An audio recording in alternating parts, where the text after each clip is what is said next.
हाय दोस्तों, आप सब कैसे हैं। आशा करती हूँ कि आप सभी लोग अच्छे होंगे। दोस्तों, आज हम एक नई हॉरर स्टोरी की शुरुआत करने वाले हैं। आज हमारी हॉरर स्टोरी का टाइटल है जिन की प्रेम कहानी। तो चलो दोस्तों, फिर इस कहानी को सुनते हैं।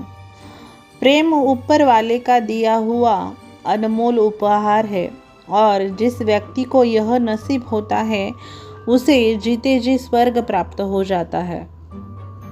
लेकिन कुछ ऐसी भी प्रेम कहानियां हैं जो एक तरफा आगे बढ़ती है। कुछ को उनकी मंजिल मिल जाती है और कुछ को अपनी बदनसीबी के गलियारों में भटक जाती है। इसी से प्रेरित होकर भूत की प्रेम कहानी हॉरर लव स्टोरी लिखी गई है। एक बहुत ही बड़ा कॉलेज था जहाँ कई शहरों और गांवों के बच्चे पढ़ते थे और उन्हीं बच्चों में एक आशा नाम की लड़की थी जो विज्ञान की छात्रा थी। आशा बहुत ही सरल स्वभाव की लड़की थी। वह लड़कों से बात करने में कतराती थी। एक बार आशा की क्लास का एक ट्रिप प्लान किया जाता है जिसके लिए कुछ लड़कियों को ही चुना जाता था। एक बहुत ही पुरानी गुफा है जिसके निर्माण में नायाब कारीगरी से की गई थी और जिनके विज्ञान को समझने के लिए कॉलेज की विज्ञान संस्करण से जुड़ी हुई छात्राओं को ट्रिप के लिए शामिल किया जाता है, जिसमें कुल मिलाकर 16 लड़कियों को जगह दी जाती है और आशा भी उन्हीं में से एक थी। ट्रिप में चयन होने से आशा को प्रोत्साहन मिलता है। यह विज्ञान से जुड़े शोध करने के लिए पहले से इच्छुक थी और वह ट्रिप के लिए तैयार हो जाती है। अगले दिन सुबह 5 बजे उस रहस्यमयी गुफा के लिए इन्हें निकलना था। ट्रिप में घूमने जा रही सभी लड़कियों ने अपने लिए ज़रूरी चीज़ें व्यवस्थित कर ली थी। अगली सुबह होते ही सभी लड़कियां समय से कॉलेज पहुंच जाती है और जाने वाली बस में जाकर बैठ जाती हैं। कॉलेज के बाहर लड़कियां का यह पहला ट्रिप है और इसलिए सभी छात्रों के अंदर घूमने जाने की एक अलग ही ऊर्जा है। लेकिन आज आशा अनदेखे खतरे से अनजान थी। वह नहीं जानती थी कि यह ट्रिप उसकी ज़िंदगी बदलने वाला था। गुफा के लिए सफ़र शुरू हो जाता है। गुफा का रास्ता पहाड़ के किनारे से होकर जाता था। इसके लिए लगभग 40 किलोमीटर की यात्रा की जानी थी। सफ़र को रोमांचक करने के लिए सभी लड़कियां बस के अंदर अंताक्षरी खेलते हुए जा रही थी। सभी के चेहरे खिले हुए थे। बस के अंदर एक महिला शिक्षिका भी यही थी जिन्हें इस ट्रिप का मॉनिटर बनाया गया था और उन्हें गुफा के अंदर मार्गदर्शन देने की जिम्मेदारी दी गई थी। 1 घंटे के सफ़र के बाद बस गुफा के सामने पहुंच जाती है।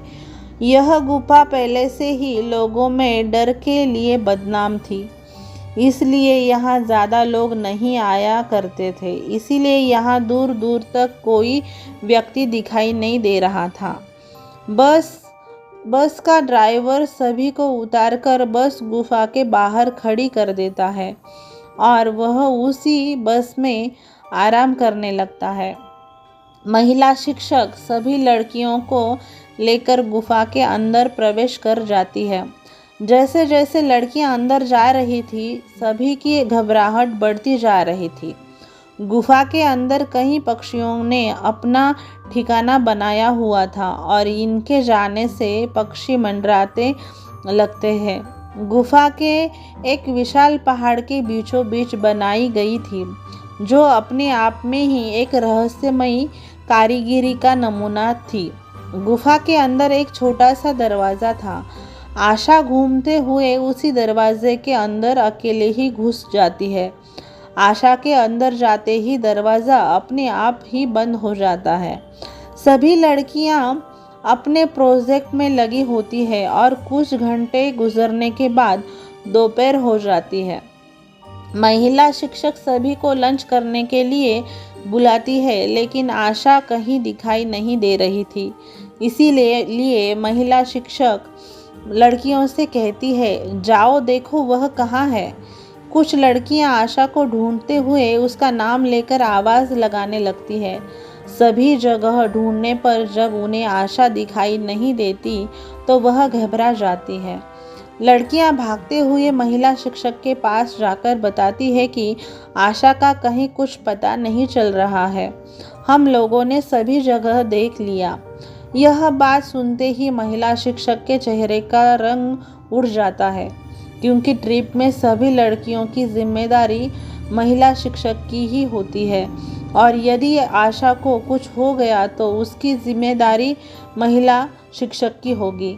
वह हड़बड़ाहट में खाना छोड़कर आशा को ढूंढने में लग जाती है। आशा को ढूंढते ढूंढते शाम हो जाती है, लेकिन वह किसी को दिखाई नहीं देती। महिला शिक्षक आशा के गुमने की खबर कॉलेज मैनेजमेंट को भेज देती है। कॉलेज की लड़की लापता होने से कॉलेज मैनेजमेंट हिल जाता है और आनन फानन में पुलिस को सूचित किया जाता है। पुलिस की गाड़ी गुफा पहुंच जाती है और पुलिस टीम महिला शिक्षक के साथ गुफा के अंदर पहुंचकर आशा को खोजने लगती है। तभी पुलिस ऑफिसर की नज़र एक गुप्त दरवाजे पर पड़ती है। वह महिला शिक्षक से पूछती है, क्या आपने इस दरवाजे के अंदर जाकर देखा है? वह चौंक कर कहती है, नहीं, हमें तो यह दरवाज़ा दिखाई नहीं दिया था।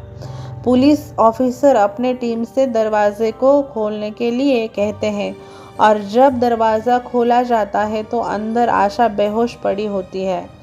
महिला शिक्षक आशा के चेहरे में पानी डालती है और उसे उठाने का प्रयास करती है। कुछ मिनटों में आशा धीरे से अपनी आंखें खोलती है और अपने शिक्षक से कहती है, मैडम हम कहाँ हैं? महिला शिक्षक आशा को सारी बात बताती है और उसे अपने साथ ले जाकर बस में बिठा लेती है। आशा के गुम हो जाने से लड़कियों का कॉलेज ट्रिप फीका पड़ चुका था। क्लास की सभी लड़कियां सोच रही थी कि आखिर आशा उस कमरे में बेहोश क्यों हुई। आशा से कई बार पूछने पर भी उसे कुछ याद नहीं था और अगले ही दिन गुफा से जुड़ी जानकारियों के आधार पर कॉलेज में विकल्प परीक्षा भी होनी थी और यह परीक्षा उत्तीर्ण करना अनिवार्य था। लेकिन आशा तो गुफा के अंदर बेहोश हो चुकी थी। उसने गुफा के बारे में कोई भी जानकारी इकट्ठा नहीं की थी। परीक्षा की खबर से आशा चिंतित हो जाती है। वह अपने किसी भी परीक्षा में असफल नहीं होना चाहती थी। आशा रात को अपनी पढ़ाई कर रही थी। अचानक उसकी नोटबुक में गुफा से जुड़ी हुई जानकारियां अपने आप लिखने लगती है। बिना किसी के पेन चलाए ही कागज पर सब कुछ लिखता जा रहा था।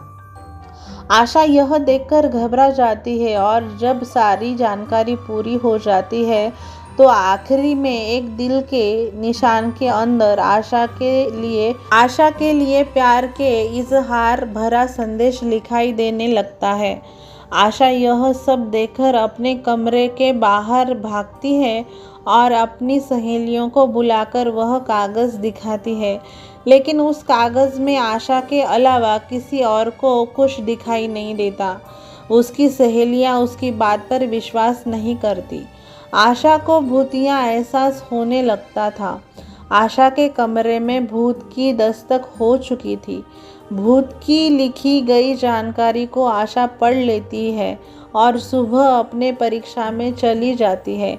लेकिन जैसे ही आशा को प्रश्न पत्र मिलता है, उससे विश्वास नहीं होता कि वह सारे सवाल वही होते हैं जो रात को उसकी कॉपी में अपने आप को लिखे गए थे। आशा परीक्षा में आए हुए सभी सवालों के जवाब बड़ी आसानी से हल कर लेती है और परीक्षा समाप्त होती है। अपने कमरे में आ जाती है। आशा का दिमाग रात के उस संदेश पर ही टिका होता है, जो किसी प्रेमी का प्रेम पत्र लग रहा था। आशा अपने कमरे में अकेले बैठी कुछ सोच रही होती है। उसी समय कमरे की दीवारों पर बड़े बड़े अक्षरों में आई लव यू आशा लिखा जाता है। आशा तुरंत बगल वाले कमरे से छात्राओं को बुलाती है और उन्हें दीवार में लिखा संदेश देखने को कहती है। लेकिन इस बार भी वह संदेश केवल आशा को ही दिखाई दे रहा था। आशा अपने कमरे में परेशान बैठी रही थी। पीछे से कोई उसके बालों में हाथ फेरता है। आशा तुरंत अपने कमरे में खड़ी हो जाती है। उसे कमरे में किसी के मौजूदगी का एहसास होने लगता है। लेकिन आशा इस बात से अनजान थी कि भूत की प्रेम कहानी की शुरुआत हो चुकी थी। भूत आशा को अलग अलग तरीके से प्रपोज करने की कोशिश कर रहा था, लेकिन आशा भूत के प्यार भरे पैगाम को समझ नहीं पा रही थी। आशा के साथ साथ छोटी मोटी घटनाएं बढ़ने लगी, लेकिन किसी भी घटना से आशा को कोई नुकसान नहीं पहुंच रहा था। इसीलिए वह इस बात से निश्चिंत थी कि उसे कोई हानि पहुंच नहीं सकती है।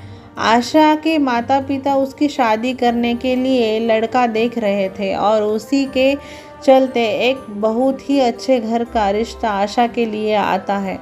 आशा भी रिश्ते से खुश होती है। आशा के माता पिता उसे एक दिन के लिए गांव आने को कहते हैं। आशा शहर के हॉस्टल में रहती थी और उसका गांव 15 किलोमीटर दूर था। सुबह होते ही आशा अपने गांव पहुंच जाती है।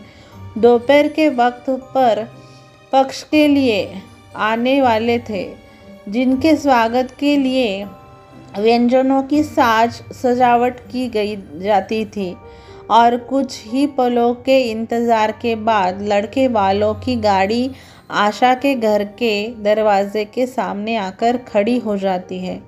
लड़का बहुत ही सुंदर दिखाई दे रहा था। आशा उसे देखते ही मोहित हो जाती है और मन में ही उसे अपना पति स्वीकार कर लेती है। आशा शादी के लिए अपना मन बना चुकी थी। अब इंतज़ार था तो सिर्फ लड़के की हाँ का। आशा बहुत ही सरल स्वभाव की लड़की थी, इसके लिए वह लड़के को पहली नज़र में ही पसंद आ जाती है और लड़का आशा से शादी के लिए हाँ कह देता है। लड़के वालों की तरफ से हाँ होते ही आशा के घर में खुशियाँ की लहर दौड़ पड़ती है। 2 माह बाद दोनों की शादी का मुहूर्त निकाला जाता है। शगुन के तौर पर लड़के वाले आशा की ओली में कुछ पैसे और उपहार डालते हैं। आशा इस रिश्ते से बहुत खुश होती है, लेकिन आशा की खुशियाँ कुछ ही क्षणों की मेहमान थी। एक फ़ोन कॉल से आशा की दुनिया उजड़ जाती है। जैसे ही उसे पता चलता है कि जिस लड़के से रिश्ता तय हुआ था, कुछ ही दूर जाने के बाद उनकी गाड़ी का एक्सीडेंट हो गया है और उस लड़के की मौत हो चुकी है। शादी होने के पहले ही आशा का दूल्हा उससे छीन गया था, क्योंकि एक ऐसी अदृश्य शैतानी ताकत है जो नहीं चाहती कि आशा किसी और के रिश्ते में बंधे। आशा के ऊपर भूत की दहशत के बादल मंडराने लगते हैं। आशा को हल्की सी सनसनाहट के साथ कुछ अजीब आवाज़ें सुनाई दे रही थी, जिसमें उसे दोबारा उसी गुफा में आने को कहा जाता है जहाँ से आशा के छीने पीछे वह भूत पड़ा था। आशा पूरी तरह सम्मोहित होकर उसी गुफा की तरफ अकेले जाने का फैसला करती है। आशा अपने घर से कॉलेज के नाम पर निकल जाती है, लेकिन वह सीधे गुफा की तरफ जा रही बस में बैठ जाती है और 1 घंटे के सफ़र के बाद वह गुफा के सामने पहुंच जाती है। गुफा के अंदर प्रवेश करते ही आशा को सामने एक भूतिया प्रतिबिंब नजर आता है, जो आशा की तरफ गुलाब का फूल लेकर बढ़ रहा था। आशा अपनी जगह में मोम के पुतले की तरह खड़ी हो जाती है। आशा अपनी मानसिक चेतना खो चुकी थी और उसी समय वह भूत आशा के सामने आकर अदृश्य हो जाता है और आशा ज़ोर ज़ोर से हंसने लगती है और थोड़ी ही देर में उसकी आंखें बंद हो जाती हैं और जैसे ही वह आँख खोलती है वह एक अलग ही दुनिया में पहुंच जाती है। आशा एक भूत की बाहों में बाहें डालकर खूबसूरत मौसम का लुत्फ़ उठा रही थी। आशा को ऐसा लग रहा था कि जैसे उसे स्वर्ग मिल गया हो। आशा इस माहौल को कभी ख़त्म नहीं होने देना चाहती थी और देखते ही देखते आशा को इसी माहौल में रहने की आदत हो जाती है और वह हमेशा हमेशा के लिए अपनी ही दुनिया में भूत की प्रेम कहानी का सार बन जाती है। आशा को इस माहौल में रहते हुए कई साल गुजर चुके होते हैं। दरअसल उस दिन के बाद से आशा अपना मानसिक संतुलन खो चुकी थी। कई जगह उसका इलाज करने के बाद भी जब उसकी दिमागी हालत में सुधार नहीं हुआ तो उसके परिवार वालों ने उसे पागल खाने में भर्ती कर दिया था। लेकिन वह आज भी अपने प्रेमी भूत के साथ प्यार के समंदर में गोते लगा रही है। आशा के इसी भूतिया रहस्य के साथ यह कहानी समाप्त हो जाती है।